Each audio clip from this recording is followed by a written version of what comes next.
Welcome, everybody. Thank you so much for joining us this evening.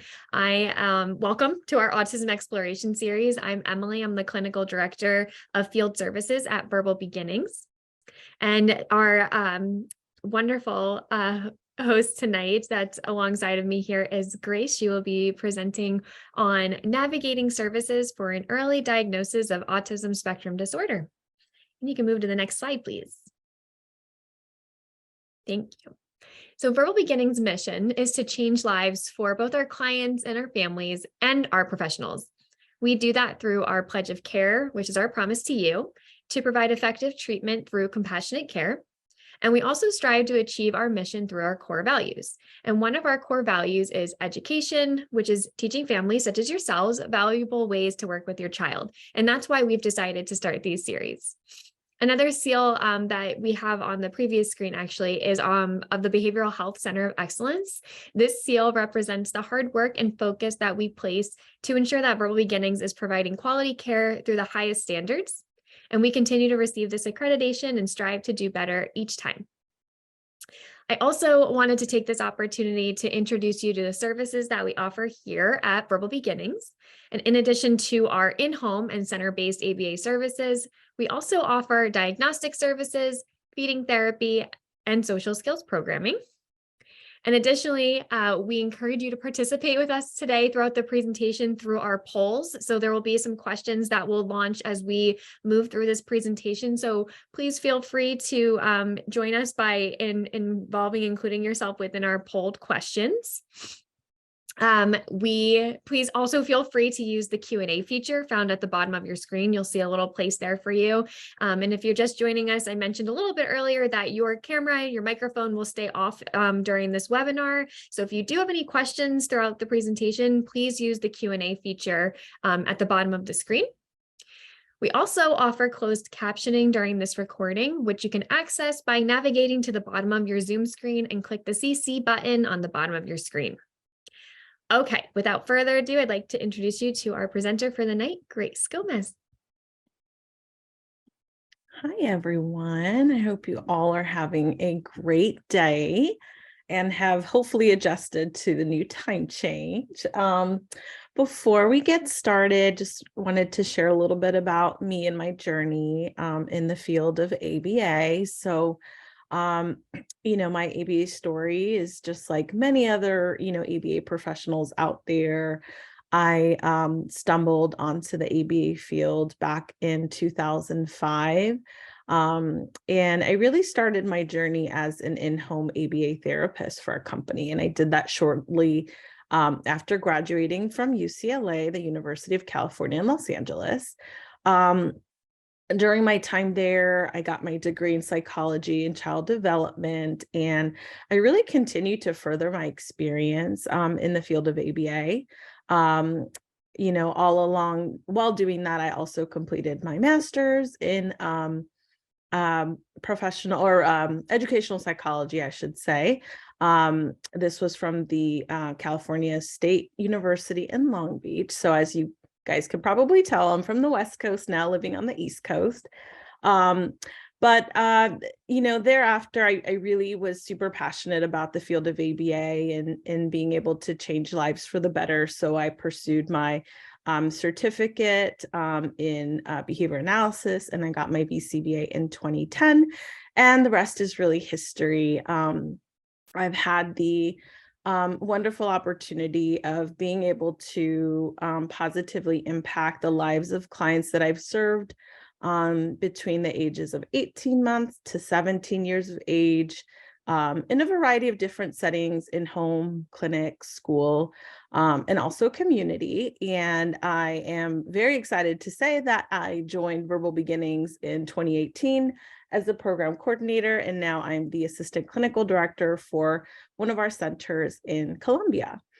But really, I've been doing this for a long time, and being able to help improve the lives of children affected by autism is really my calling. And today, I hope that I can impart, some knowledge about early intervention early intensive behavioral interventions and how to navigate these services.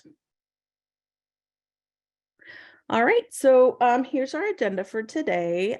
During this presentation, we're going to be discussing how to navigate these services for an early diagnosis of autism. We're going to review some signs and symptoms of autism spectrum disorder.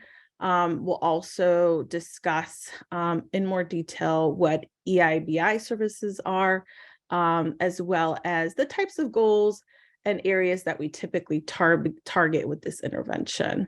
I will also share a little bit about how EIBI typically works, as well as review why it's so critical for young children with autism to be enrolled in EIBI services at a very young age.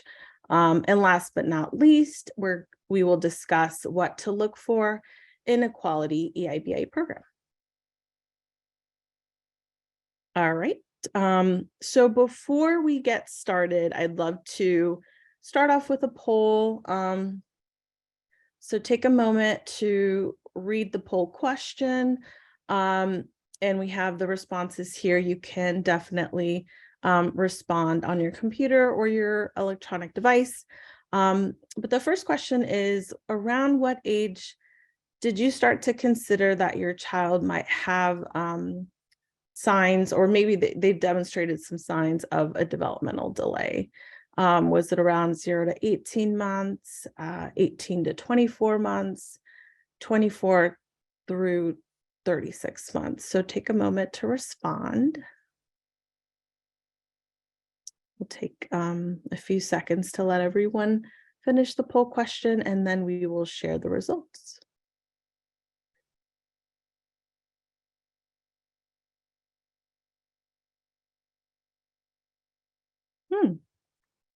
Okay, so we've got our responses here. About 33% of you said that you noticed some signs around 0 to 18 months. 17% of you said around 18 to 24 months. And then I would say about, based on the poll responses, 50% of you said 24 to 36 months was around the time that you noticed that there were some delays there. So thank you all for taking the time to respond. And you know, I've been in the field for almost 17 years now and interviewed many families, hundreds of families. And I'm always really surprised at how similar the responses are when it comes to this question. You know, a lot of families really start to notice some delays 18 months and above. And what's really nice nowadays, I feel like, compared to back when I first started, there's definitely a lot more autism awareness. And this has really helped families to really start to speak up to their pediatrician and really help in the early detection of this diagnosis, which of course is super important so that our kiddos can really get those medically necessary services of ABA or early intervention services, which we'll talk a little bit more about later, but it really helps to improve their long-term outcomes. So thank you all for taking the time to respond. Okay. So before we get started into talking a little bit about what early intervention services are, just wanted to do a brief review of the signs and symptoms for you know, some of you maybe that are thinking about looking into a diagnosis or maybe an evaluation for your little one. So here's some of the early signs of autism. Typically, we see delays in social communication and social interaction. And this can look, you know, very differently in some kids, but also very similarly in other children affected by ASD. They may avoid or have limited eye contact. They may not respond to their name when it's called. They also may not really notice other people in their environment or show interest in others. We also see that they demonstrate behaviors that are restricted and repetitive in nature. So this may look of course, very similarly in some of our kids. And we may see that they play with toys repetitively or in a very real ritualistic manner. We've got kids that will insist on playing with the ABCs the same way every time, making sure that they're in order, or maybe organizing colors in a certain way. They also may, get upset when there's minor changes in their lives. They may get upset if you go a different route in the morning. So we start to see some of that rigidity early on. And then we also have some kiddos that may repeat words or phrases over and over. You may have heard that being referred to as echolalia, where they might repeat a word that you say, or maybe, scripts from movies or songs. And then some other characteristics that we sometimes see are maybe unusual eating, where some kids become very restrictive in the types of foods that they eat or the variety of foods that they eat. Or maybe sleeping habits. Maybe they demonstrate difficulties in falling asleep and staying asleep during the night. So those could also be some characteristics. And sometimes there's delays in cognition or learning skills in some of the kiddos affected by autism. But I think we'll move on to the next slide so that we can start kind of talking a little bit more about, what to do if you start to see some of these things. So typically with routine checkups, children go to pediatricians at scheduled times in their life. And these routine screenings that typically are conducted during these doctor's appointments are really helpful in that they allow the pediatrician to look over the results. They look at the screening questions, they look at the responses, and they really ensure that their patient is on the right track with their developmental milestones. However, if that individual child is not really on the right track, then the pediatrician may make a recommendation to get a more comprehensive developmental evaluation. And we really, really encourage families that at any time, if they notice any type of behavioral concerns outside of those routine visits, that you really discuss that, and we encourage families to talk with their pediatrician about that, so that you guys can work together in coming up with some next steps. You also can request for additional screenings to be conducted on your child as well. But typically, once a child is demonstrated or shows that there's some maybe delays in communication, social or other areas, pediatricians will recommend for a developmental evaluation. And these evaluations, they typically are conducted by a developmental pediatrician or a clinical psychologist. And they can provide you with a referral to obtain these evaluations. And as you know, we will start talking a little bit more about the early diagnosis and detection of autism spectrum disorder is really, really important because it really allows us to, start getting that child the help that they really need. So next, we'll talk a little bit more about what the early intensive behavioral intervention is, or EIBI. Okay, now before we do that, we have a poll. So how familiar are you with EIBI services?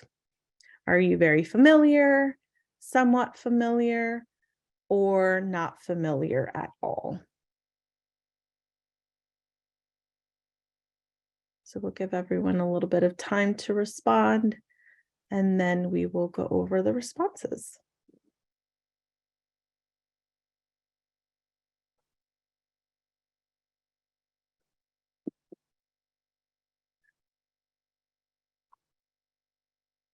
Okay, so The majority of you are somewhat familiar with EIBI services or early intervention services.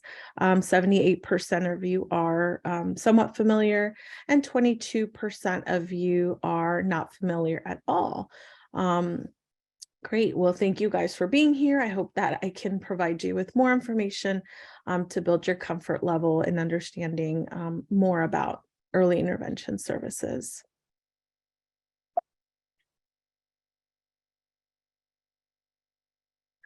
All right. So EIBI, or early intensive behavioral intervention, it's a treatment. It is based on the principles of applied behavior analysis, or ABA.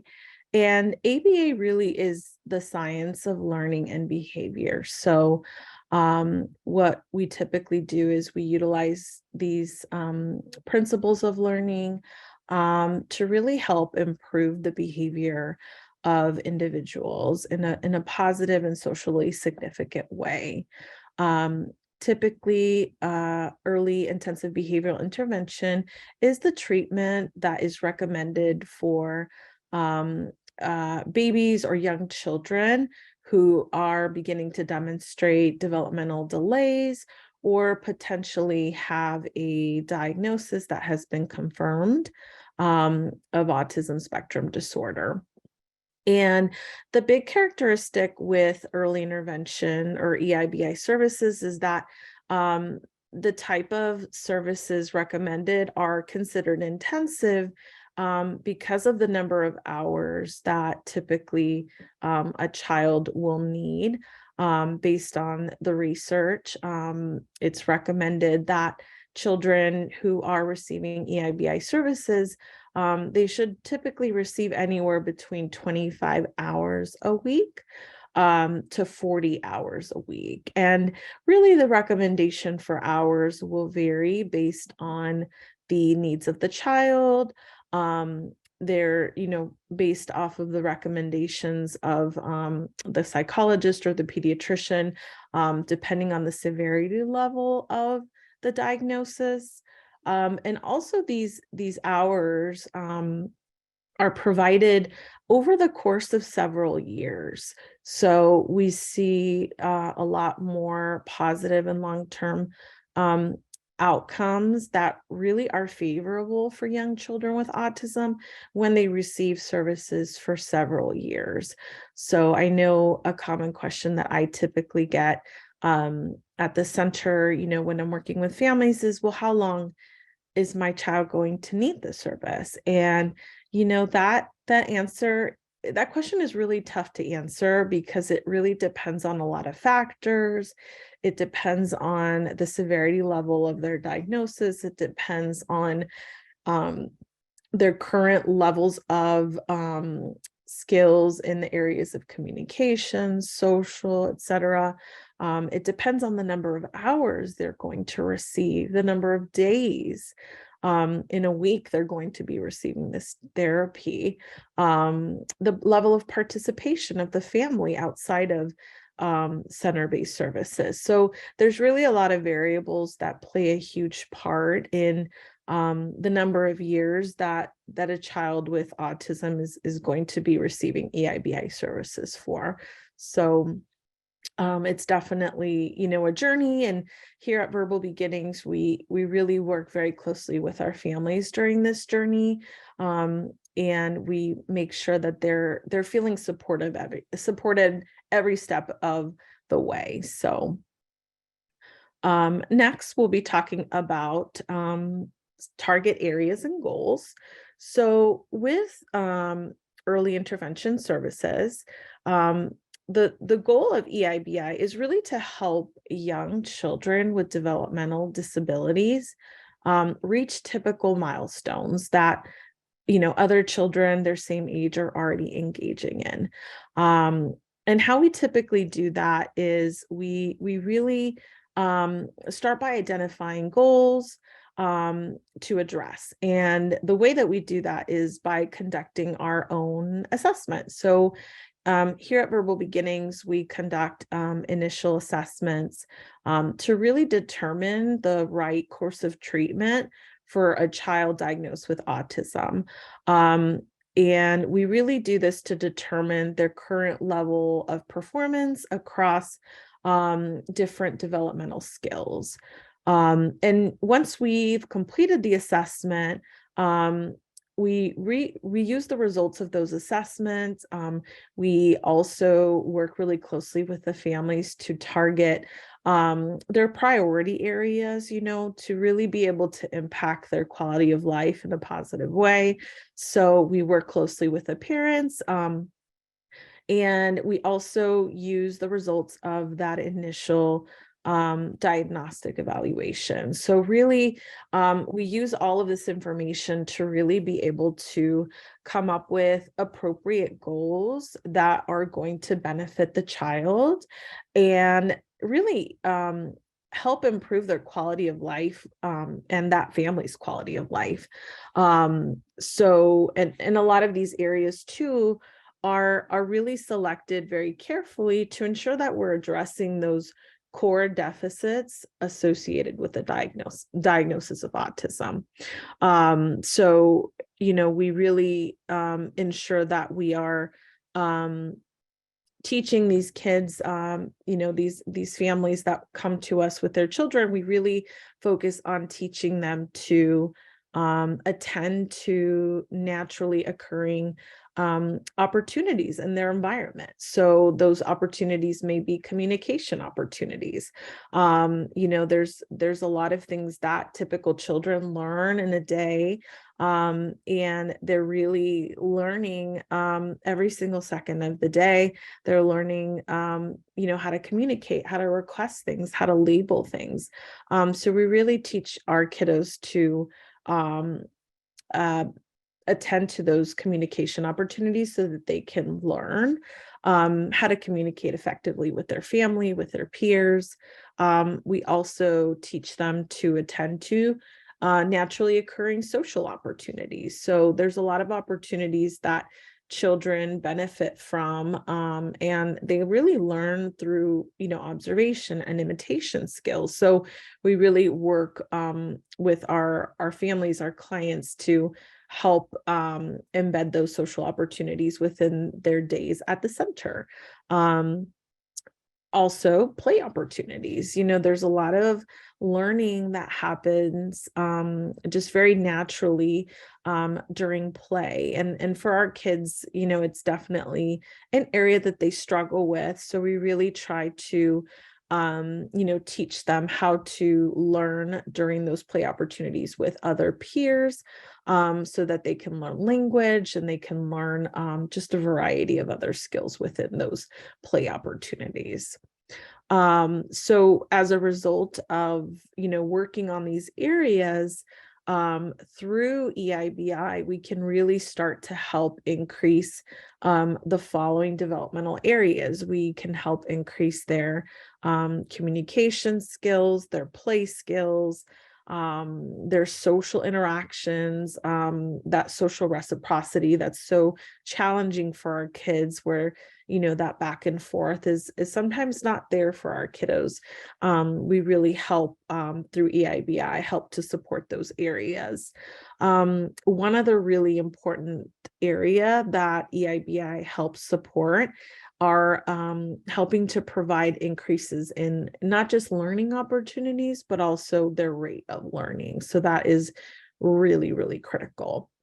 And when we have, families working with us, and they really, put their trust in us to help support their child, we really, not only work very closely with our parents, but we also work very closely with other early intervention service providers to really determine the level of priority for each of the different developmental domains that we address. So we collaborate with pediatricians, with speech and language pathologists, occupational therapists, and also physical therapists. So essentially, it's a very collaborative approach that we take in working with our clients diagnosed with autism. And, it's so critical because these kids are, when they leave the center, they're out in the community, and we need to make sure that, we're able to work closely with other service providers that may be working with that child to be able to maximize outcomes for that child and their family. Okay, so this slide is something that I wanted to share with you all because it really helps to really paint a picture of how different most young children learn. And it really compares and contrasts how typical children learn versus how children with autism learn. And it's really interesting to make note of this because it really just demonstrates how our children with autism just really experience the world so differently than typical children. And the way that they experience their environment and the way that they interact with people and things around them is so unique. So as we can see from this slide, most young children, you see that there's a lot of opportunities for young children to explore and really learn from their social and non-social environments. But when we look at our young children on the spectrum, their focus is very different, right? So they have a higher focus on non-social things, which can really impact their opportunities to learn from their social environment. When it comes to rewarding activities, most young children are very much reinforced and rewarded by their interest in other people, in their faces, their gestures, and their social activities. So that obviously would, provide them with ample opportunities to learn social interactions with other people, and also, opportunities to learn non-vocal ways to communicate with other people in their life. But our young children with ASD, they're more interested in objects, and they explore them in ways that are a little bit different than other children. The learning skills for typical children, they readily imitate other people. They understand those back and forth interactions. They play a variety of objects in a variety of ways. So they're very fluid in their ability to interact with things and objects. On the contrast, our young children with autism, they don't easily imitate or understand that their behaviors affect others. And this can really, impact their relationships with their peers, with their families. And it also may impact their ability to play. They may play with things in a very limited way or a very ritualistic way. And interfering behaviors. Most young children, they will engage in things repetitively. If they maybe played with something in a certain way and it got a really funny outcome, maybe mom or dad laughed and thought it was funny that they balanced something on their head and then it fell off, they're going to try to do that a few times to get the same reaction, but they can readily transition to other activities without, major issues or difficulties.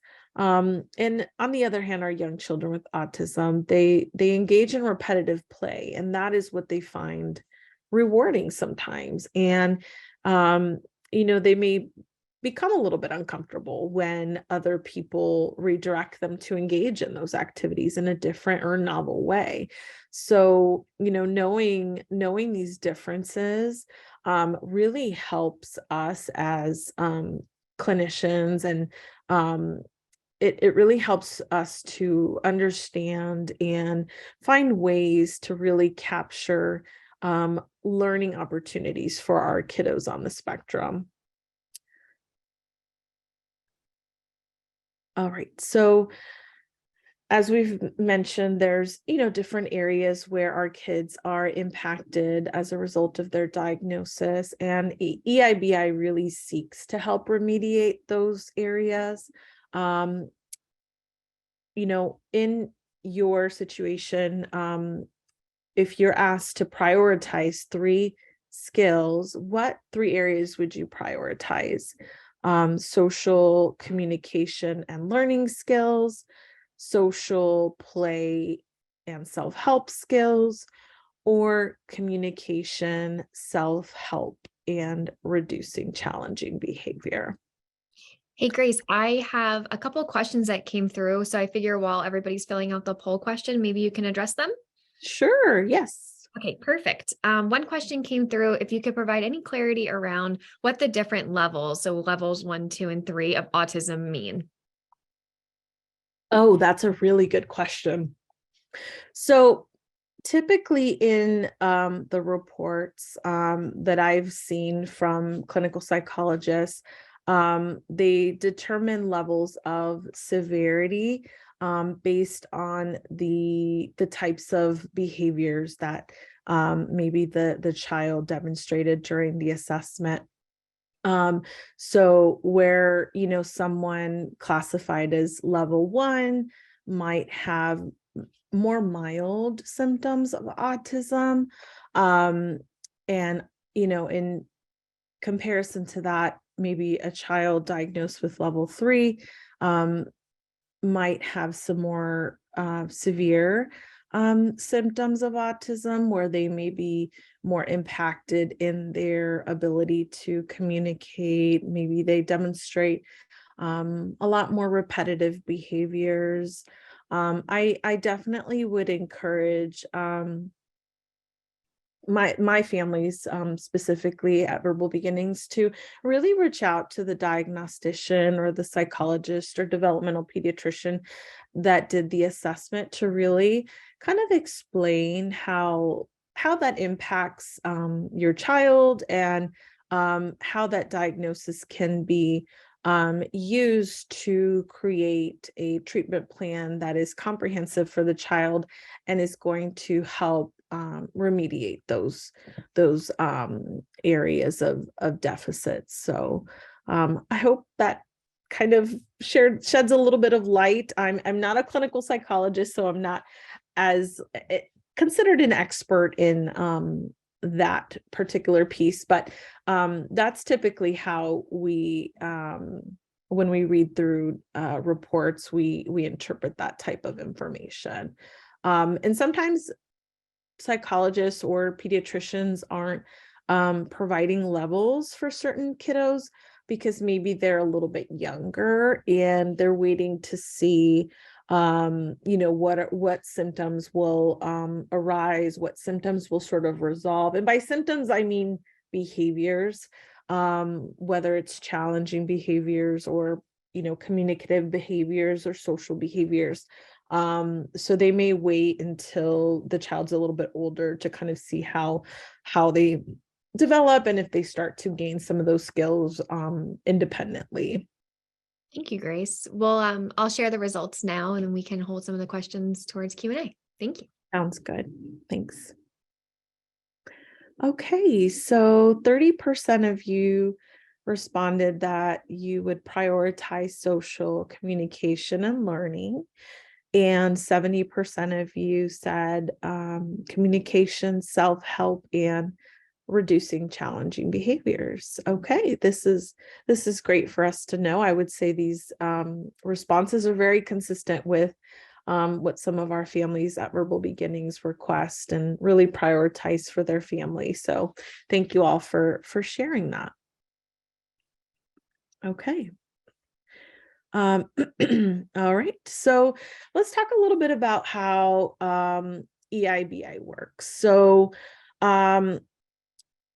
as we mentioned on the previous slide, there's a lot of differences in how typical children learn and how young children with autism learn.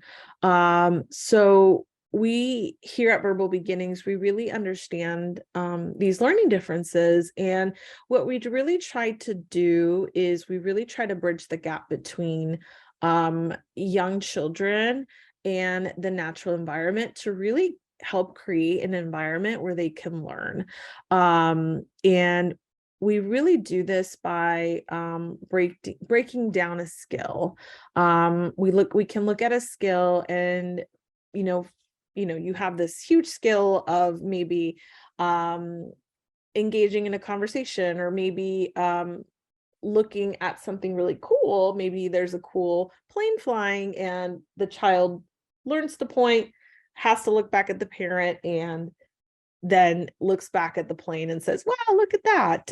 So there's a lot of skills involved in that joint attention moment. And what we do is we break down a skill from more complex to more simple steps, more discrete steps. And we help the child be successful in engaging in that skill. So by breaking it down, we make it to where the child is more successful.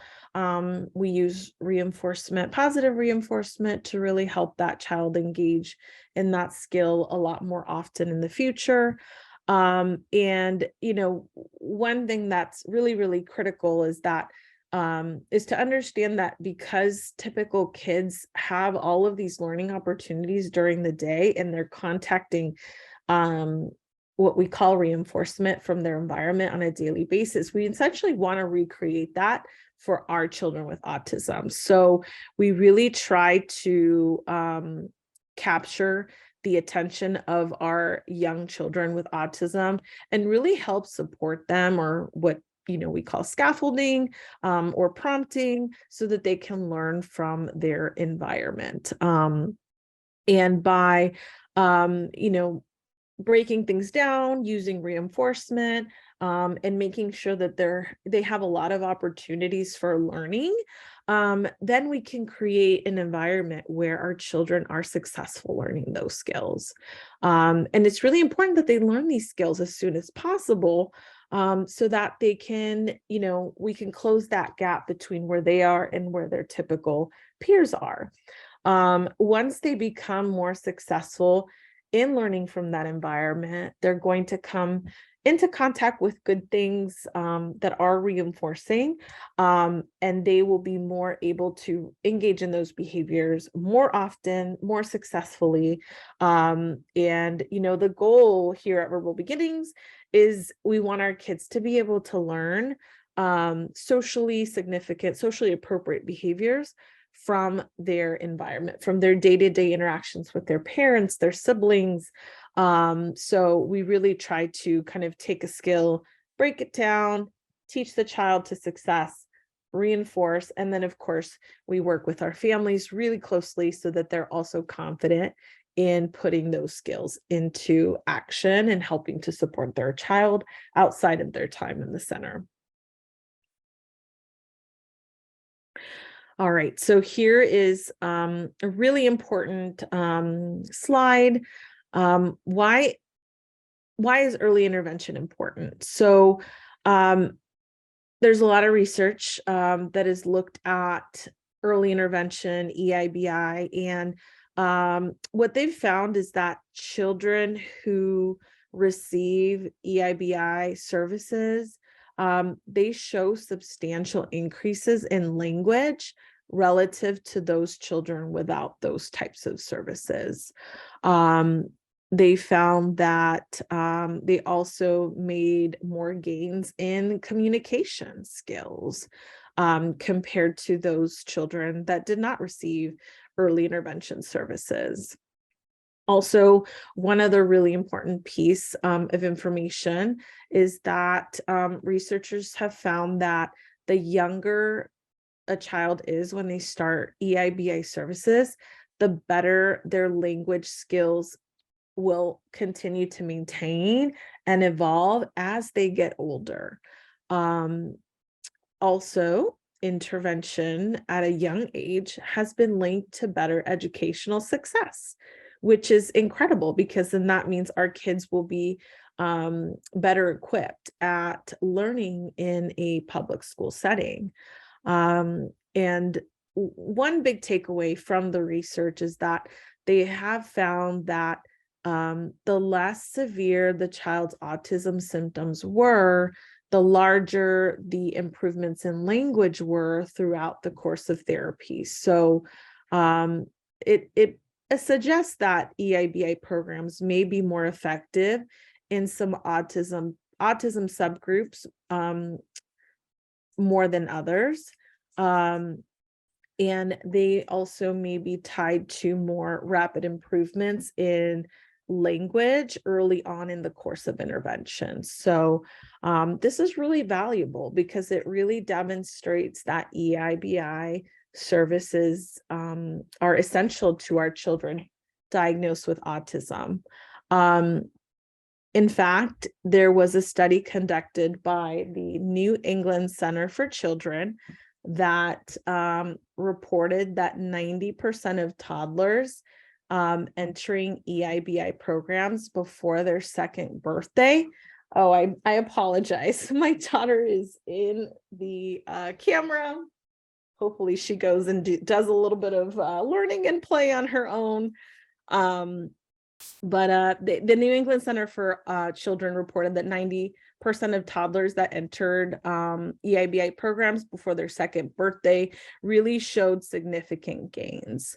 And these findings were the same for 70% of the toddlers who began therapy between 24 months to 36 months. So again, this is really just showing and demonstrating the importance of starting our kids early with services, early intervention services, so that they can make these long-lasting changes.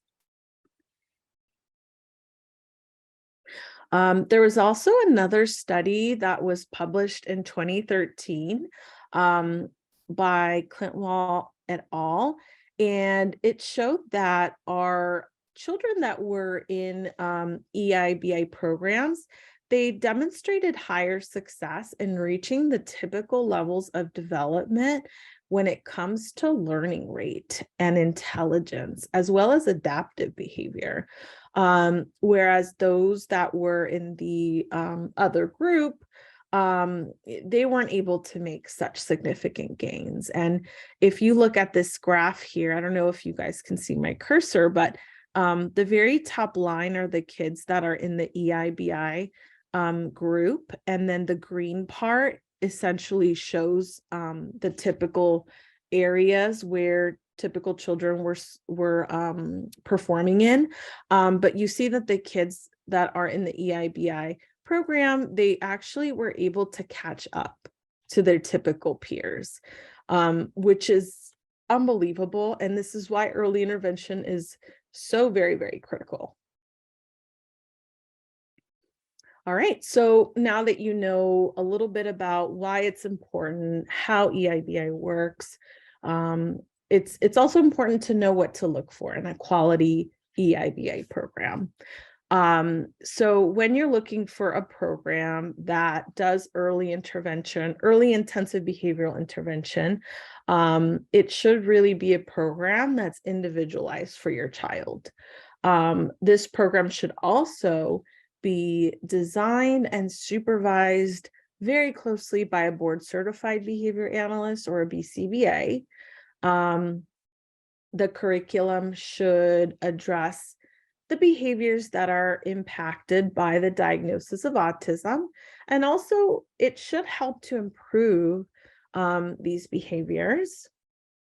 The program should also involve taking data. Taking data allows the BCBA to really monitor your child's progress and share progress with parents. And this is something that we at Verbal Beginnings do here. We provide individualized programs for our children that come into the center. We take electronic data every day for every learning opportunity that we create, and it really allows the BCBAs, our BCBAs, to monitor progress, to make sure that they're making decisions that are going to meaningfully impact that child's life in a positive way. One other really important feature of EIBI is parent involvement. So, you guys are the experts, you know your child the best, and you guys are very much at the forefront of your child's clinical team. And, you as parents, you all play a huge role in the long-term outcomes of, the development and positive results from being in an EIBI program. Here at Verbal Beginnings, we really pride ourselves in being able to check the box on all of these critical features of a high quality early intervention ABA program. And our BCBAs are really dedicated to unlocking every child's potential.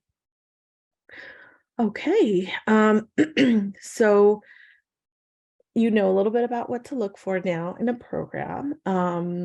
And before we log off, I want to leave some time for questions, a Q&A.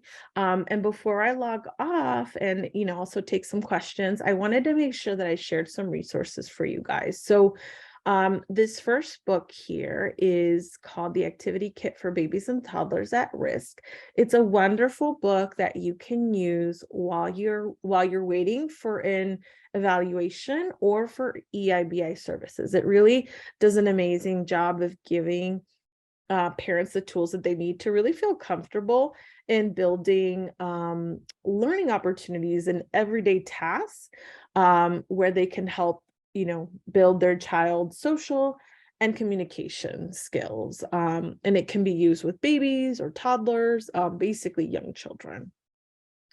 The one on the right is it's called An Early Start for Your Child with Autism. And this is also a really great model. It's based on proven methods based off of the Early Start Denver model, which is an early intervention program based on ABA strategies and ABA principles. But it really is a very encouraging guide.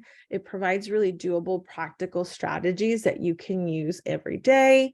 And it really helps to teach parents how to turn daily routines into really fun and rewarding learning opportunities. So I really encourage you guys to check these out. They're really not too expensive, and they provide a lot of really great examples, a lot of anecdotal information shared by other families, and it really provides you with some really great ideas of things that you can start doing in the home. All right, and our staff here at Verbal Beginnings is committed to providing effective treatment through compassionate care. So we just want to remind you all that we offer early intervention center-based services, as well as in-home early intervention services. So we invite you to call and get more information about our services, and we're here to help your child and your family succeed. All right, thank you all. We have some time for questions. Thank you, Grace. I have a couple questions for you lined up already. Okay.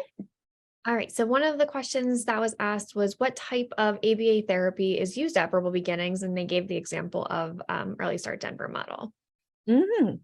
So we use our approach, I would say, is really based off of obviously early intervention strategies. We use a lot of things that are going to help the child, a young child with autism, learn.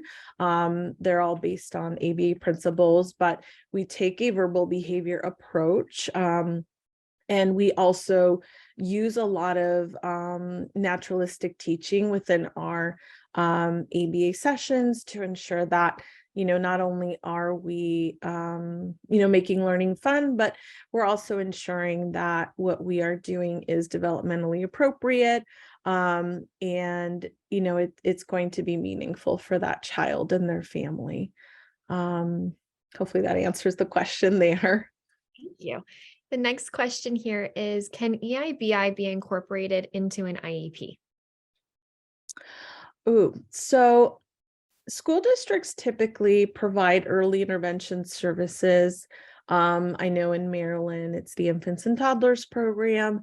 I would say that the level of intensity is very different in a school system.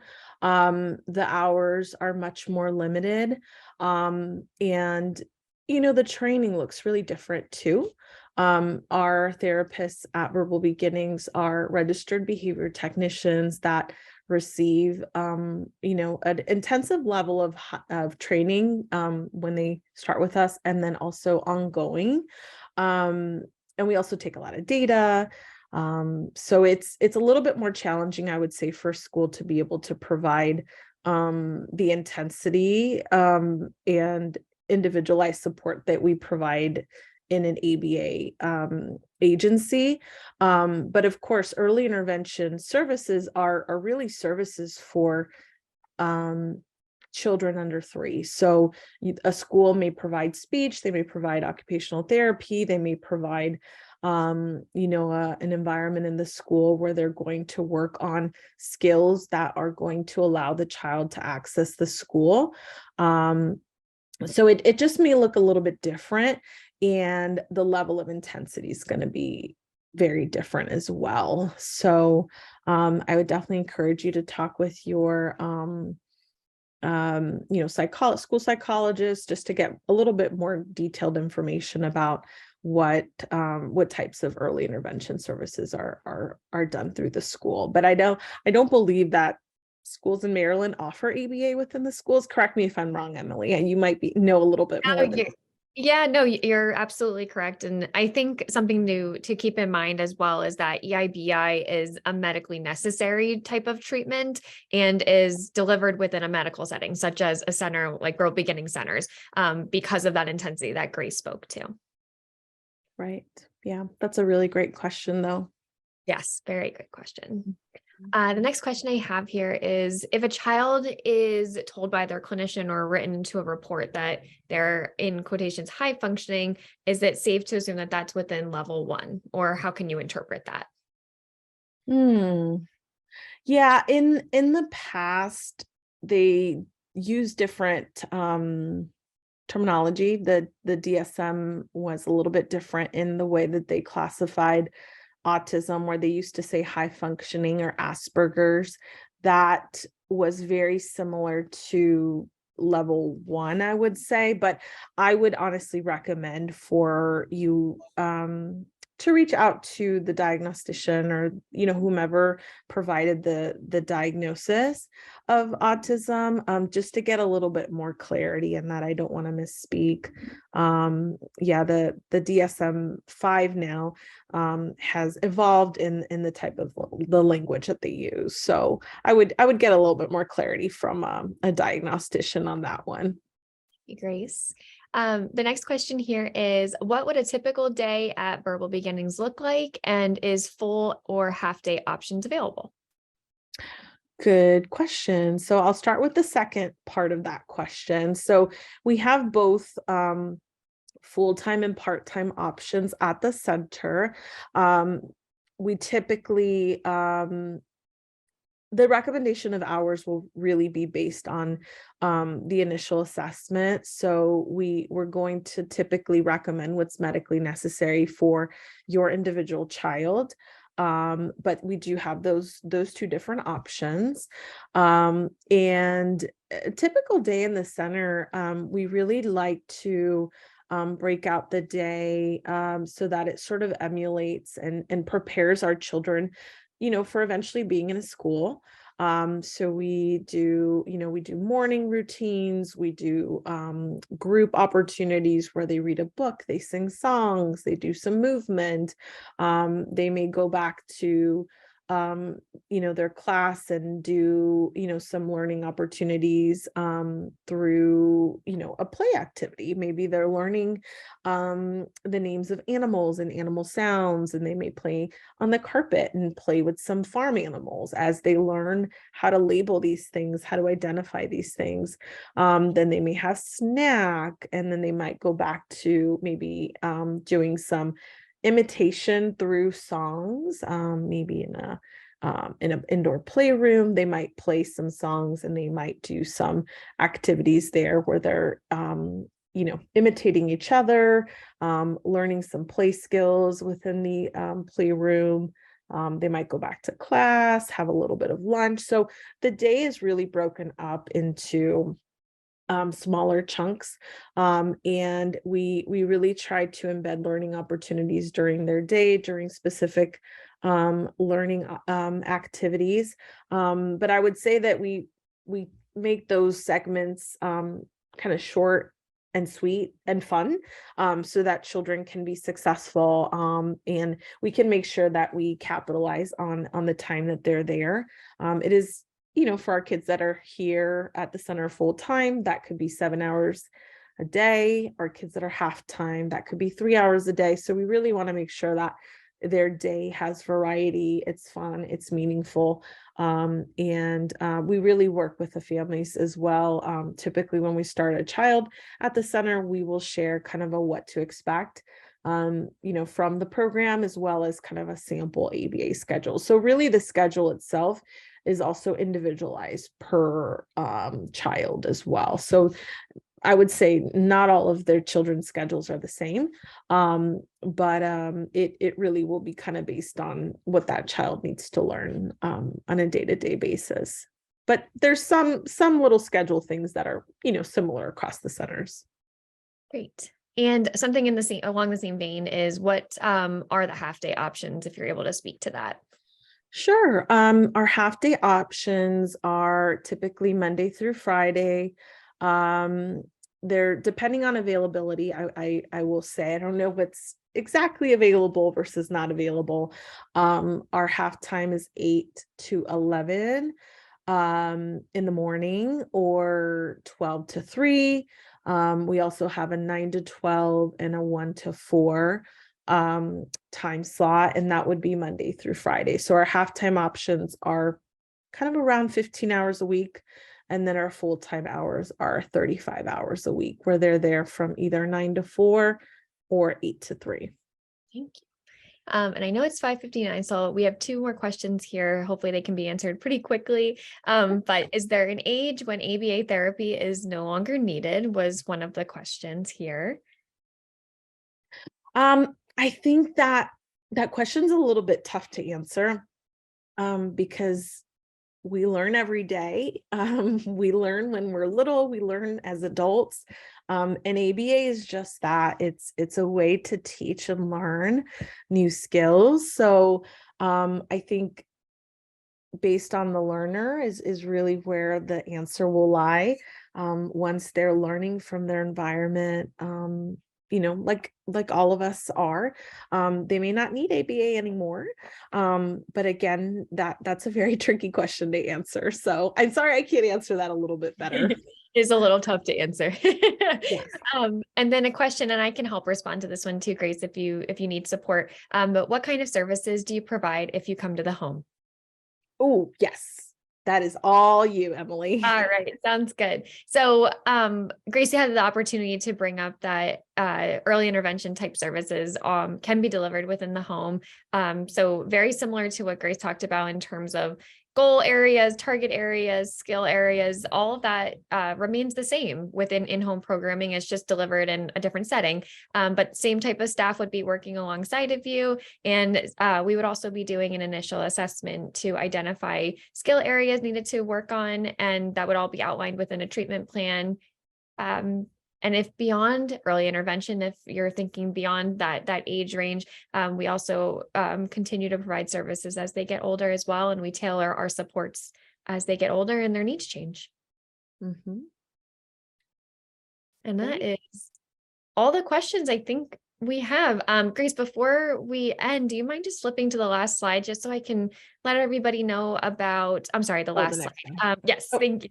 Next month's presentation will be on community integration, expanding your world. So we'll be talking about supporting your child within the community setting, presented by one of our great clinicians, Caitlin, on 4/11, so April 11th between 5 and 6. So we hope to see you next time. And I can't thank you enough for Grace for presenting for us, but everybody for joining us this evening with these fabulous questions. We hope that you enjoyed our presentation this evening, and hopefully we'll see you next time. So keep an eye out in your email for registration options. thank you all. Have a good evening. All. Bye.